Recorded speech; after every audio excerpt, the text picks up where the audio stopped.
Hello, कैसे हैं आप। मैं सजन सा आशा करता हूं कि आप बिल्कुल स्वस्थ होंगे, अच्छे होंगे और अपनी पढ़ाई कर रहे होंगे। तो बच्चों, एक बार फिर से आपका स्टार्टअप स्टडी एकेडमी के यूट्यूब चैनल में बहुत बहुत स्वागत है। तो चलिए बच्चों, हम अपनी लर्निंग स्टार्ट करते हैं विथ स्टार्टअप स्टडी के साथ। Question number 9। बच्चों, आज हम लोग प्रश्नावली 3.5 का क्वेश्चन नंबर 9 पढ़ेंगे। इस वीडियो में देखिए 9 से लेकर क्वेश्चन नंबर 9 से लेकर 12 तक के प्रश्नों का अध्ययन करेंगे। इससे पहले के प्रश्नों का अध्ययन हमने पढ़ने वाले वीडियो में किया है, विस्तृत अध्ययन किया है। यदि आप लोगों ने वह वीडियो नहीं देखा है तो इस वीडियो के डिस्क्रिप्शन में लिंक दिया गया है, आप एक बार अवश्य देखें 1 से लेकर 8 तक के प्रश्नों को। तो चलिए बच्चों, आज हम लोग इस वीडियो में प्रश्न संख्या 9 से लेकर 12 तक के प्रश्नों का अध्ययन करेंगे। तो देखिए क्वेश्चन नंबर 9 क्या दिया गया है। निम्न में से किन व्यंजकों में अभाज्य गुणनखंडन किए गए हैं। यहाँ पे हमें कुछ नीचे व्यंजक दिए गए हैं। इन व्यंजकों में किन किन व्यंजकों में अभाज्य गुणनखंडन किया गया है उन्हें हमें बताना है। ठीक, किन व्यंजकों में अभाज्य गुणनखंडन किया गया है उसे हमें बताना है। तो चलिए हम लोग देखते हैं। देखिए बच्चों, सबसे पहले हम लोग समझें कि अभाज्य संख्या क्या होती है। 2, 2, 3, 5, 7, 11, 13, 17, 19, इसी तरह से आगे ये सभी संख्याएं क्या है, अभाज्य संख्या है। अभाज्य संख्या किसे कहते हैं, वह संख्या जिसके केवल 2 ही गुणनखंड हो, एक और वह संख्या स्वयं, इसके अलावा वह संख्या किसी से भी विभाजित न हो तो उसे हम अभाज्य संख्या कहते हैं। अर्थात हम कह सकते हैं कि जो संख्या खुद के पहाड़ा में आती है वह अभाज्य संख्या होती है। जैसे देखिए 2 केवल 2 के पहाड़ा में आता है। इसी तरह से 11 केवल 11 के पहाड़ा में आता है, इसके अलावा किसी संख्या के पहाड़ा में नहीं आता है। तो इस प्रकार से 11 क्या हो जाएगी, अभाज्य संख्या हो जाएगी।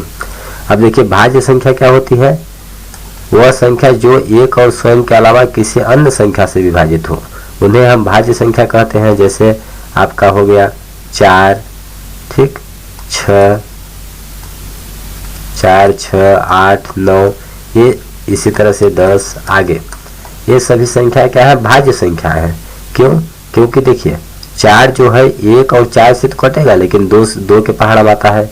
6 देखिए 2 के और 3 के पहाड़ा में आता है। 8 देखिए 2 और 4 के पहाड़ा में आता है, 8 के पहाड़ा में आता है। 9 भी 3 के पहाड़ा में आता है। 10 स्वयं के अलावा भी 2 और 5 के पहाड़ा में आता है। तो इस प्रकार से हम कह सकते हैं कि जिन संख्याओं के 2 से अधिक गुणनखंड हो उन्हें हम भाज्य संख्या कहते हैं, और जिन संख्याओं के केवल 2 गुणनखंड हो उन्हें हम अभाज्य संख्या कहते हैं। अब यहाँ पे देखिए हमें व्यंजक दिए गए हैं। इन व्यंजकों में बताना है कि किन किन व्यंजकों में अभाज्य गुणनखंड किया गया है। यहाँ पे देखिए हमने क्या पढ़ा है कि अभाज्य संख्या 2, 3, 5, 7, 11, 13 ये सभी क्या है, अभाज्य संख्या है। इसके अलावा जो संख्या बचती है वो क्या है, भाज्य संख्या है। और एक जो है, एक न तो भाज्य है न तो अभाज्य है। ठीक, एक न तो भाज्य है न तो अभाज्य है। एक को हम लोग भाज्य और अभाज्य कुछ नहीं बोलते, केवल एक संख्या है। अब देखिए ये नंबर क्या दिया है, 24 बराबर 2 गुणे 3 गुणे 4, 2 तिहाई 6 चौको 24। 24 को हम इन संख्याओं के गुणनफल के रूप में लिख दिया। ठीक, अब यहाँ पे देखिए संख्या 2 क्या है, एक अभाज्य संख्या है। 3 क्या है, एक अभाज्य संख्या है। लेकिन 4 देखिए, 4 क्या है, भाज्य संख्या है। 4 क्या है, भाज्य संख्या है। तो यहाँ पे 24 क्या है, 24 का हम कह सकते हैं कि 24 का अभाज्य गुणनखंडन नहीं किया गया है। इसमें 2 और 3 अभाज्य संख्या है, लेकिन 4 क्या है, भाज्य संख्या है। बी नंबर देखिए 56 को क्या लिखा गया है, 1 गुणे 7 गुणे 2 गुणे 2 गुणे 2, अर्थात 2 दूना 4 दूना 8 7 56 एकम 56। 56 को हम इन संख्याओं के गुणनफल के रूप में लिख सकते हैं। तो यहाँ पे देखिए संख्या क्या क्या है, एक न तो भाज्य है न तो अभाज्य है, तो इसको हम छोड़ देंगे। अब देखिए यहाँ पे 7 है, 7 क्या है, अभाज्य संख्या है। 2 2 2 ये क्या है, 2 अभाज्य संख्या है। तो अतः हम कह सकते हैं कि 56 का यहाँ पे अभाज्य गुणनखंडन किया गया है। ठीक, इसमें भाज्य संख्याएं सम्मिलित नहीं है। अब देखिए 70 70 बराबर 2 गुणे 5 गुणे 7, 2 पंचे 10 सत्ते 70। 70 को इन संख्याओं के गुणनखंड के रूप में, गुणनफल के रूप में लिखा गया है।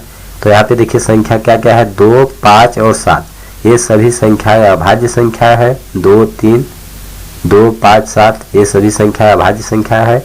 इसका मतलब 70 का अभाज्य गुणनखंडन किया गया है। अब डी नंबर देखिए 54 बराबर क्या है, 2 गुणे 3 गुणे 9। 54 को इन संख्याओं के गुणनफल के रूप में लिखा गया है। और यहाँ पे 2 देखिए 2 क्या है, अभाज्य संख्या है। 3 क्या है, अभाज्य संख्या है। लेकिन यहाँ पे देखिए 9 आया है, 9 क्या है, भाज्य संख्या है। यह अभाज्य संख्या नहीं है। अतः हम कह सकते हैं कि 54 का अभाज्य गुणनखंडन नहीं किया गया है।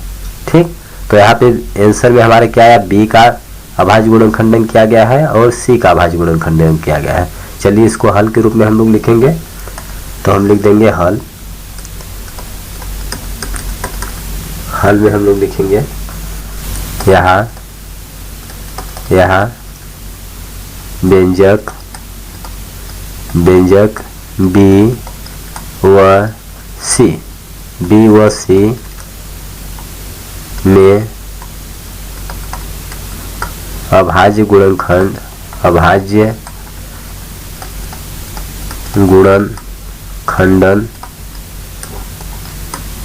किया गया है। यह हो जाएगा हमारा आंसर। ठीक, आगे देखिए क्या दिया गया हम लोग को। देखिए क्वेश्चन नंबर 10 क्या दिया गया है बच्चों, बोला गया है बिना भाग किए ज्ञात कीजिए कि क्या इकाई, दहाई, सैकड़ा, हजार, 10,000, 25,110 संख्या 45 से विभाज्य है। ठीक, यहाँ पे बच्चों हम लोग को बताना है बिना भाग किए, यानी हमें भाग नहीं करना है और ज्ञात करना है कि यह जो संख्या है यह 45 से विभाजित होगी, 45 से कटेगी या फिर नहीं कटेगी, यह हमें ज्ञात करना है बिना भाग दिए। तो चलिए यहाँ पे एक संकेत हम लोग को क्या दिया गया है, संकेत कि 5 और 9 सह अभाज्य संख्याएं हैं। यहाँ पे 5 और 9 सह अभाज्य संख्याएं हैं। तो दी हुई संख्या की 5 और 9 से विभाज्यता की जांच कीजिए। ठीक, तो यहाँ पे हम लोग सबसे पहले समझते हैं सह अभाज्य संख्याएं किसे कहते हैं। देखिए बच्चों, सह अभाज्य संख्याएं क्या होती हैं, सह अभाज्य संख्याएं क्या होती हैं, ऐसी दो संख्याएं जिनका सार्वगुणनखंड 1 हो उन्हें हम सह अभाज्य संख्याएं कहते हैं। जैसे दो संख्या लीजिए आप 2 और 3, तो 2 का गुणनखंड क्या होगा, 1 गुणे 2, 1 और 2। इसी तरह से 3 को लिख सकते हैं 1 गुणे 3। तो इन दोनों का उभयनिष्ठ सार्वगुणनखंड क्या है, दोनों में क्या मिल रहा है, 1। तो 2 और 3 का सार्वगुणनखंड क्या है, 2 और 3 का सार्वगुणनखंड क्या है, सार्वगुणनखंड क्या है, 1 है, बराबर 1 है। तो अतः हम कह सकते हैं कि 2 और 3 क्या है, सह अभाज्य संख्याएं है। और देखिए यदि कोई संख्या, जैसे कोई संख्या ले लीजिए 12, यदि कोई संख्या 12 संख्या 2 से और 3 से विभाज्य हो, ठीक, तो वह संख्या इनके गुणनफल से भी विभाजित होगी। देखिए यहाँ पे 12 कोई संख्या दी गई है। अब देखिए जो संख्या 12 है 2 से विभाजित हो जा रही है और यह संख्या 3 से विभाजित होगी। 2 से 2 छक्का 12, 3 से 3 चौक 12, अर्थात जो संख्या 12 है वह 2 और 3 से विभाजित हो जा रही है। और यहाँ पे हम देख रहे हैं कि 2 और 3 क्या है, सह अभाज्य संख्या है। तो हम जानते हैं कि जब कोई संख्या 2 सह अभाज्य संख्याओं से विभाजित हो जाती हो तो वह संख्या इन संख्याओं के गुणनफल से भी विभाजित होगी। तो 2 और 3 का गुणनफल क्या होगा, 2 और 3 का गुणा करेंगे तो 2 तिहाई 6, कितना आएगा, 6 आएगा। तो देखिए 12 2 और 3 से विभाजित हो रहा है तो मतलब 6 से भी विभाजित होगा। तो 6 दूना 12, देखिए 6 से भी विभाजित हो रहा है। तो इसी तरह से यहाँ पे संकेत दिया गया है 45, हमें एक संख्या दी गई है 45। तो 45 को हम लोग सहअभाज्य संख्याओं के रूप में तोड़ेंगे। तो 45 का सहअभाज्य गुणनखंडों के रूप में 45 को लिखिए, क्या आ जाएगा, 5 गुणे 9, 9 पचे 45 या 5 नमा 45। और 5 और 9 क्या है, यहाँ पे सहअभाज्य संख्या है। क्यों? क्योंकि 5 और 9 का उभयनिष्ठ गुणनखंड क्या है? केवल 1 है, इसलिए 5 और 9 क्या है? सहभाज्य संख्या है। अर्थात यदि कोई संख्या 5 से विभाजित हो जाए और 9 से विभाजित हो जाए तो इनका गुणनफल क्या है? 45। तो वह संख्या 45 से भी विभाजित होगी। अतः यहाँ पे 25,110 को हम 45 से भाग न देकर 5 से चेक करेंगे और 9 से चेक करेंगे।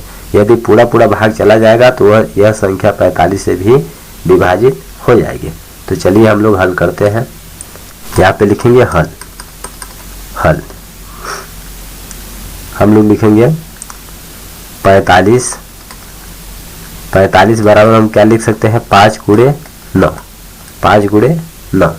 ठीक, यहाँ 45 बराबर हम 5 गुणे 9 लिख सकते हैं। अब लिखेंगे अब देखिए क्या है, संख्या लिखेंगे 25,110। संख्या 25,110 5 से देखिए यह संख्या 5 से पूर्णतः विभाजित है क्योंकि इकाई का अंक 0 है। 5 का विभाजन नियम हम जानते हैं कि यदि किसी संख्या की इकाई का अंक 0 या 5 हो तो वह संख्या 5 से विभाजित होती है। तो 25,110 5 से पूर्णतः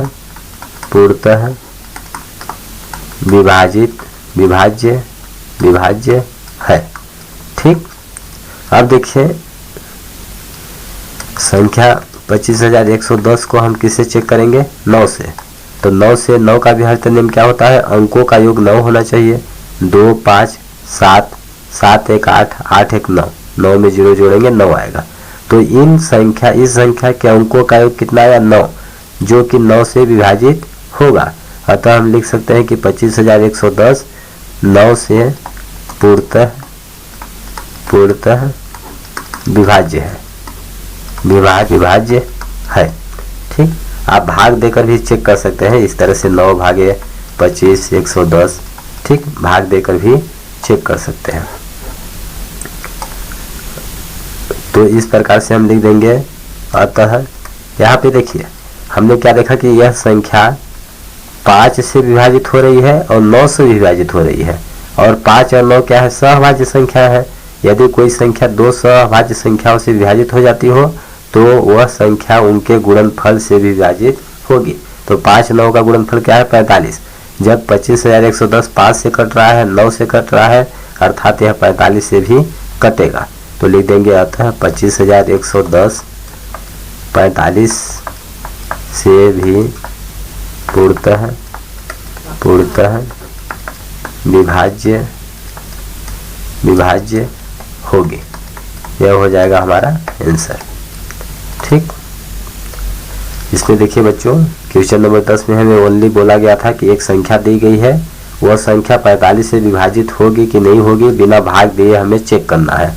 तो 45 को हम लोग तोड़ेंगे 2 सहभाज्य संख्याओं के रूप में, तो 5 9 45 आएगा। अब हम 5 से चेक करेंगे, 9 से चेक करेंगे। यदि यह संख्या दोनों से विभाजित हो रही है तो 45 से विभाजित होगी। क्वेश्चन नंबर 11 क्या दिया गया है? एक संख्या हमें दी गई है, संख्या 18 2 और 3 दोनों से विभाज्य है। यह 2 गुणे 3 बराबर 6 से भी विभाज्य है। इसी प्रकार एक संख्या 4 और 6 दोनों से विभाज्य है। तो क्या हम कह सकते हैं कि वह संख्या 4 गुणे 6 बराबर 24 से भी विभाज्य होगी? यदि नहीं तो अपने उत्तर की पुष्टि के लिए एक उदाहरण दीजिए। ठीक, तो देखिए हम लोग इसको कैसे करेंगे। यहाँ पर देखिए बच्चों, पहले हम लोग क्वेश्चन समझ लेते हैं। एक संख्या दी गई है 18। यह संख्या देखिए 2 से और 3 से दोनों से कट रही है। 2 9 18, 3 6 18 दोनों के पहाड़ में आ रहा है, अर्थात दोनों से विभाजित हो रही है। तो यह संख्या इनके गुणनफल से भी चेक करते हैं विभाजित है कि नहीं है। इनका गुणनफल क्या होगा? 2 3 6 6 3 18। देखिए 18 2 और 3 से कट रहा है तो 6 से भी कट रहा है। ठीक, ऐसा क्यों हुआ? क्योंकि हम जानते हैं कि यदि कोई संख्या 2 सहअभाज्य संख्याओं से कट रही है तो उनके गुणनफल से भी कटेगी। यहाँ पे 2 और 3 क्या है? सहअभाज्य संख्या है। इसी प्रकार हमें एक संख्या दी गई है, एक संख्या 4 और 6 से विभाज्य हो तो क्या हम कह सकते हैं कि यह इसके गुणनफल 4 और 6 का गुणनफल क्या होगा 24, 24 से भी विभाजित होगी।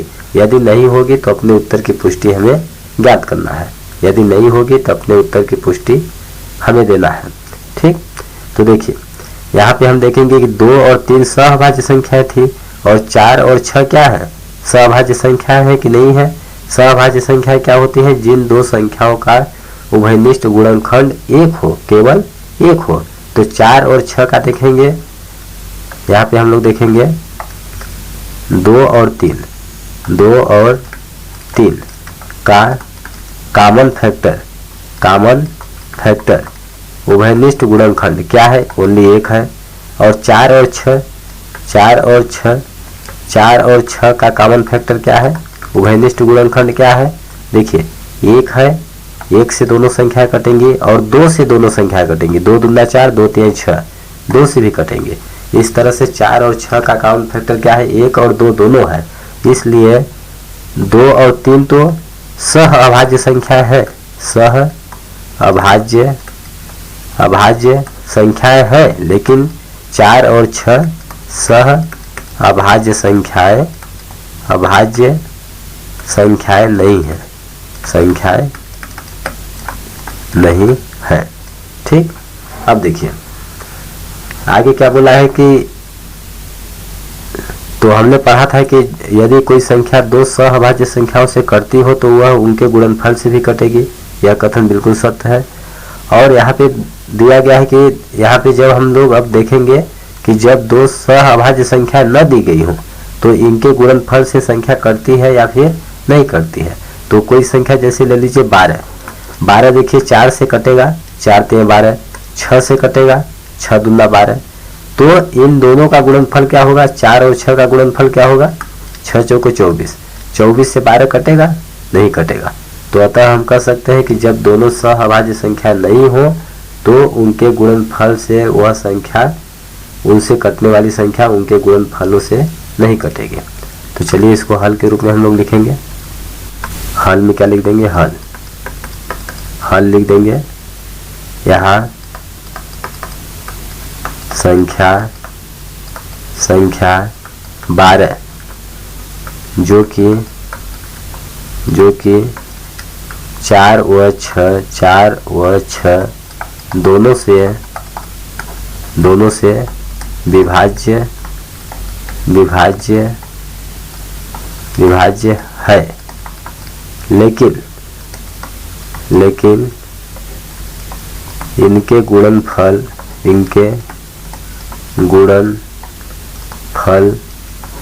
गुणनफल मतलब 4 और 6 का गुणनफल क्या होगा, 6 चौको 24, 24 से देखिए 12 विभाज्य है, नहीं है। 24 इनके गुणनफल से विभाज्य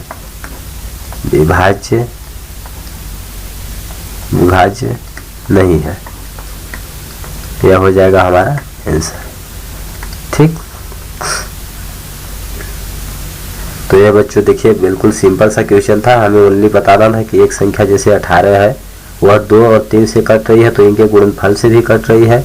इसी तरह से आगे बताना है संख्या 4 और 6 से कोई संख्या कट रही है तो इनके गुणनफल से कटेगी कि नहीं कटेगी।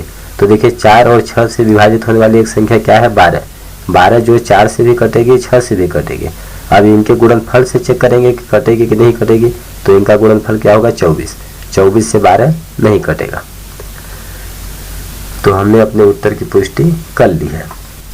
देखिए बच्चों क्वेश्चन नंबर 12 क्या दिया गया है, यहाँ पे बोला गया है मैं 4 भिन्न अभाज्य गुणनखंडों वाली सबसे छोटी संख्या हूँ, क्या आप मुझे ज्ञात कर सकते हैं।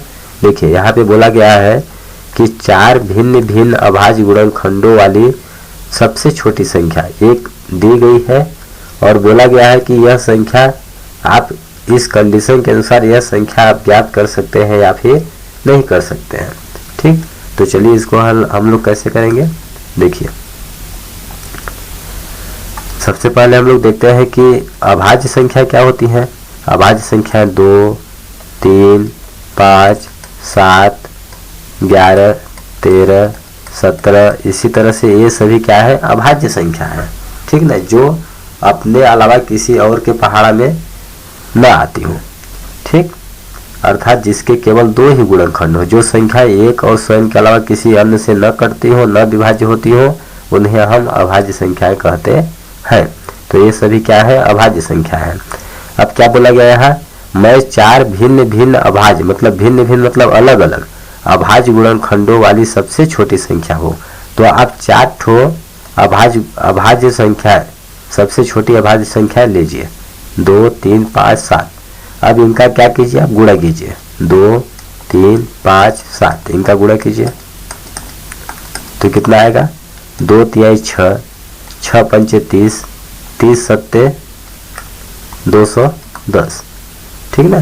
तो बोला है कि वह सबसे छोटी संख्या ज्ञात कीजिए।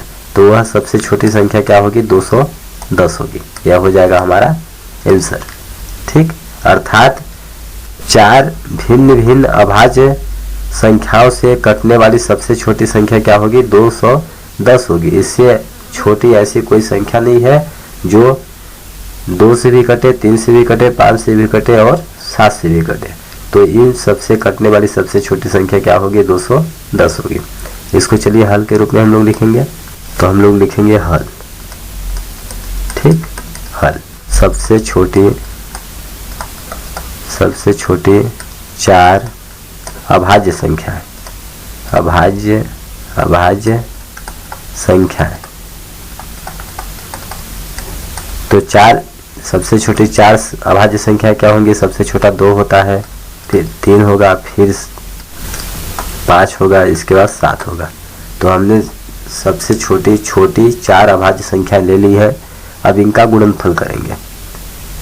अब 2, 3, 5, 7 इनका गुणा कीजिए सबका, तो कितना आएगा? 2 तिहाई 6, 6 पंचे 30, 30 सत्ते 210 आएगा। ठीक, तो वह संख्या क्या होगी? 210 होगी। तो लिख देंगे हम अतः 4 भिन्न भिन्न अभाज्य गुणनखंडों वाली वह सबसे छोटी संख्या 210 होगी। अतः 4 भिन्न भिन्न अभाज्य गुणनखंडों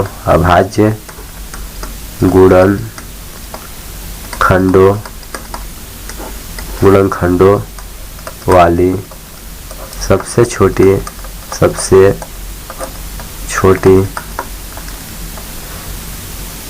संख्या बराबर 210 है। ठीक, यहाँ पे देखिए 210 के अभाज्य गुणनखंड 2, 3, 5, 7 हैं जो कि सबसे छोटे हैं। ठीक, तो यह हो जाएगा हमारा आंसर। इस प्रकार से हम लोग हल कर सकते हैं। तो बच्चों, हमें उम्मीद है कि इस वीडियो के सभी टॉपिक्स क्वेश्चंस आपको अच्छी तरह समझ में आ गए होंगे। अगर यह वीडियो आपको पसंद आया है तो वीडियो को लाइक करिए, चैनल को सब्सक्राइब करिए, अपने फ्रेंड्स के साथ शेयर करिए। और अगर आपको कहीं पर कुछ समझ नहीं आ रहा है तो आप नीचे कमेंट बॉक्स में लिखकर हमें अवश्य बताएं। हम आपके डाउट का रिप्लाई अवश्य देंगे। धन्यवाद दोस्तों। जय हिंद, जय भारत।